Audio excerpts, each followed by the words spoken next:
Hello, everybody. I'm Ernest. So, it looks like you guys like drama. Did that divorce video 9 years afterwards, and it did pretty good. I did a video about divorce RV life, and that did really well. So, I said, you know what? Give the people what they want. They want some drama. I have some drama for you. So, the name of this, video is Divorce, Depression, and Demons. And the 3Ds. And I have an episode in my life where that's what happened to me. And so let me take you back to about 2013. My father had passed recently. My job with the Air Force fell through. They eliminated the spot, and I was in the process of waiting to see where I was going to wind up. Didn't get resolved until 2016. Then my mother had a stroke, and then my wife at the time said she wanted a divorce. So as you can see, foundations in my life started to break down. Everything I worked for, everything I built, trusted, or counted on was being destroyed, or that's what I thought anyway. And I started feeling funny, and I didn't know why, and because I've never experienced anything like this ever in my life. I wasn't eating, I was losing a lot of weight, I was just having a hard time coping. I didn't really have a real job. But I was filling in different positions at work. I was a supervisor, by the way, and for aircraft maintenance. And I had all these other things over my head that was just coming in. It was just like the world was just closing in. I don't know if y'all can relate. So I went to my doctor, just a general practitioner, and I talked to him. I told him, what was going on with my life and how I was feeling, and I didn't know what it was or what's going on. And he diagnosed me real quickly, and he said depression, that I had depression. And I go, that's what crazy people get. That's not me. I'm a military man. I'm successful in some sorts, and I can't see myself as being depressed. But I kind of knew he was right. And so he started to put me on some depression medication. And I was like, God damn, that's super scary. Then he gave me pills for anxiety. And, supposedly these anxiety pills are very addictive. And I was scared of the medication, and I was scared of the anxiety. I was scared of my uncertain future. Like I said, the world was it was closing in on me.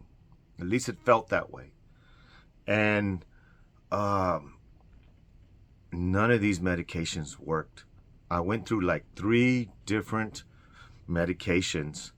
The doctor would give me 2 weeks or so on a medication, and no, it's how you feel. I feel exactly the same. Another one, exactly the same, until finally he said, I don't know what to do with you. You need a psychiatrist. But the problem is, you're going to have a tough time finding one because there is a shortage of them.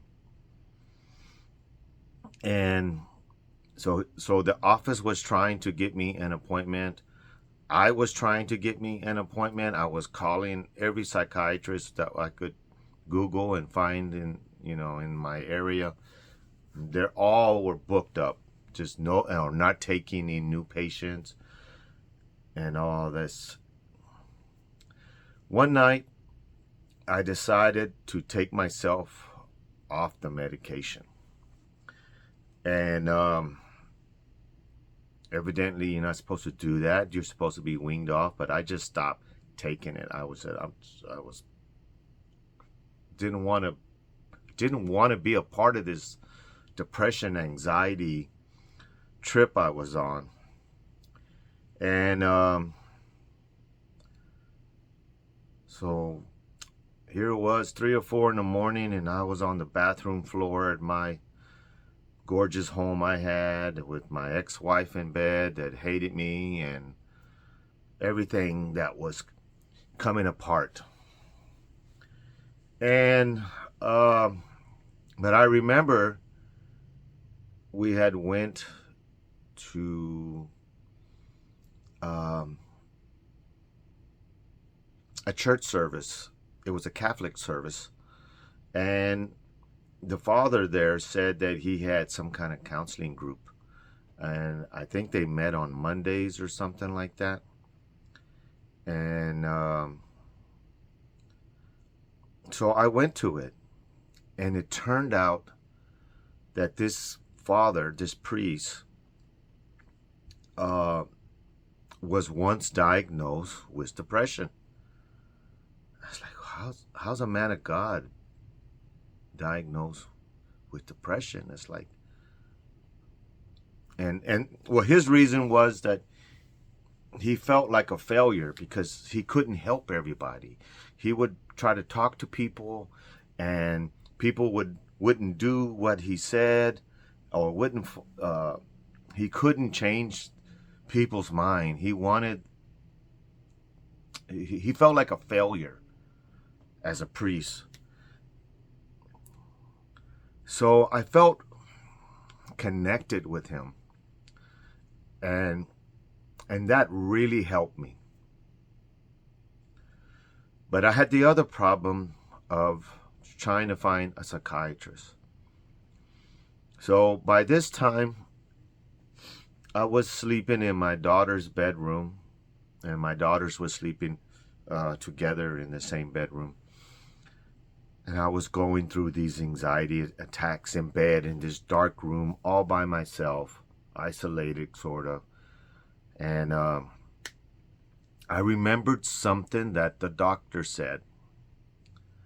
And he said, if you ever feel suicidal, go to a hospital and they will have to let you see a psychiatrist. I never was suicidal. I can't say that. I love life. And but I remember that. And so I went at, I don't know what time it was, late at night, locked up the house, got in my car, drove into town. At the time I lived in a small town. I drove into San Antonio and went to the nearest hospital and told them I was suicidal. And I don't know if you know that, but when they do that, they remove things from you so you can't hurt yourself. You know, they have to protect, they're trying to protect you. And so all these things happened. I was in a waiting room. And they took me to a mental ward. Best way I can describe it, a mental ward at another hospital, where the whole floor was just where they locked you up, basically. And it was full of crazy people, real serious crazy people. It was scary because I felt like, am I one of these people? But I did it because I needed to get help, and this was months in the process, that I was trying to see a psychiatrist, and the psychiatrist there did the same thing that the other practitioner did, and gave me this, I think they're called SSIs or SSRI something. It's a type of depression medication. I knew it wasn't going to work, and it didn't work. And they give you the anxiety pills. That's the only thing that would work, was the anxiety pills. It would really calm me down. But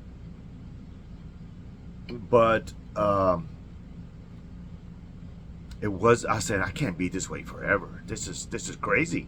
You know, it was like 4 or 5 months into this process of every night having these attacks and not barely eating.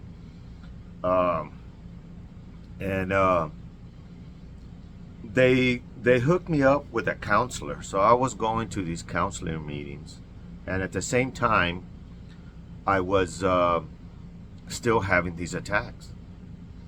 He was a good counselor and all that, and I was also going to the church council group at the same time. Well, he had a psychiatrist friend, but he couldn't talk because he was going through Lou Gehrig's disease or something like that.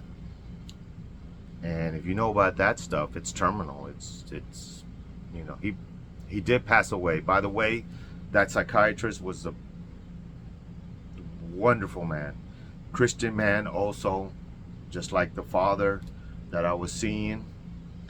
So he hooked me up with this psychiatrist, and I went over there, and he had an aide that would basically speak for him or interpret to what he was saying to me.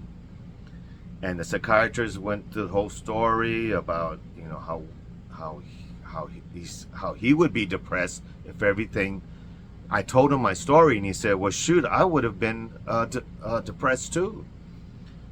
And he said, I got something for you that will either fix you right up or it'll make you crazy. I said, God darn, there's just no end to this. And it's a medication called Celagen or something. It's actually designed for Parkinson disease, and it, like, in 4 or 5 days, fixed me. I was fighting back with the ex, and I was standing up for myself, and I wasn't this little timid puppy anymore. It's the best way I could describe myself during that time. So it was wonderful. But me being in the military, I had to report the medication that I was taking, and right away the Air Force flagged me and prevented me from, you know, most things. They didn't approve that medication. Supposedly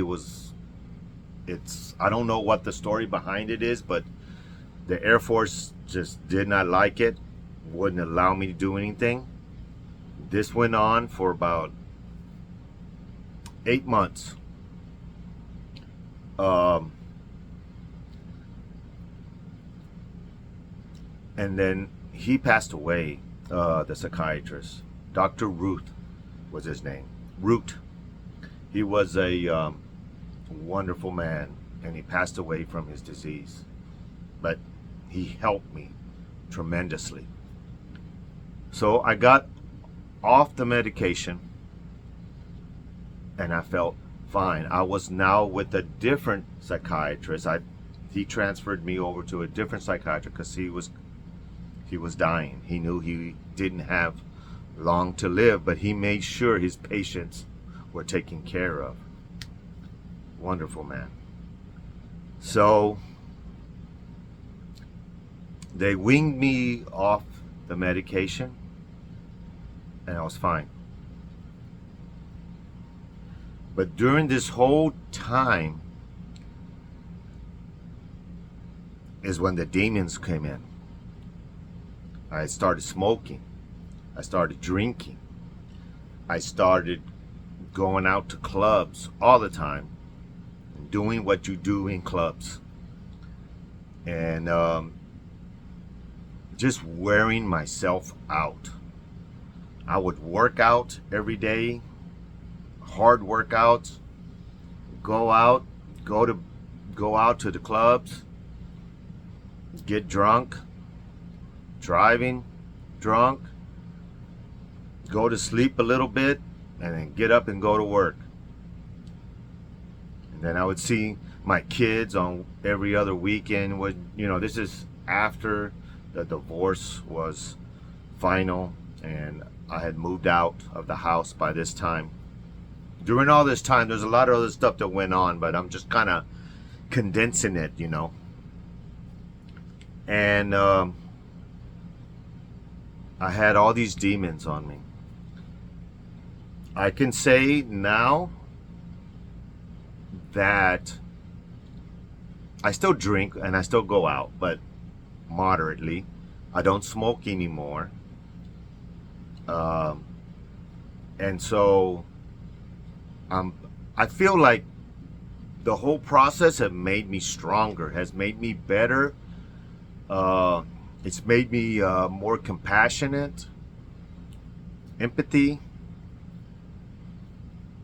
The whole no pain, no gain. That's true with mental health as it is with physical health. You have to go through something to recover and then become stronger. That's just the way life is, I guess. There's no easy way around. Life is not easy. Life isn't.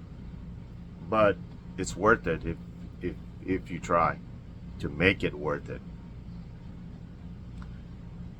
I'm trying to make sure I don't leave anything out. So I talk about divorce, depression, and my demons, and where I'm at now. I'm better. I'm stronger. I've increased my financial abilities.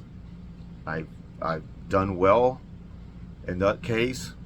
I know you've watched my other videos. You see, I live in an RV, and people will automatically think, "Oh, you're poor" or whatever. And it's like, I'm just here because I haven't found a real reason to do anything else right now. I don't have no need to buy a house or anything, and I might live in an RV the rest of my life, or I might buy a house next week. I don't know. I just do stuff like that. I just switch, But I never planned for my channel to become a self-help thing or a depression or divorce type of thing. I started off doing videos to document my life and to store videos of my vacations, of my kids. I was making videos about my guns. I was making videos about my motorcycles and my travels. And then I started getting this other group of people in my videos that were about RV life, retirement at 62, and so I got a new audience now. So I don't know how to service you guys, or if it's not even my place to service you. I'm just putting this out there, and I hope I didn't miss anything important, but thanks for watching, and I'll see you next time.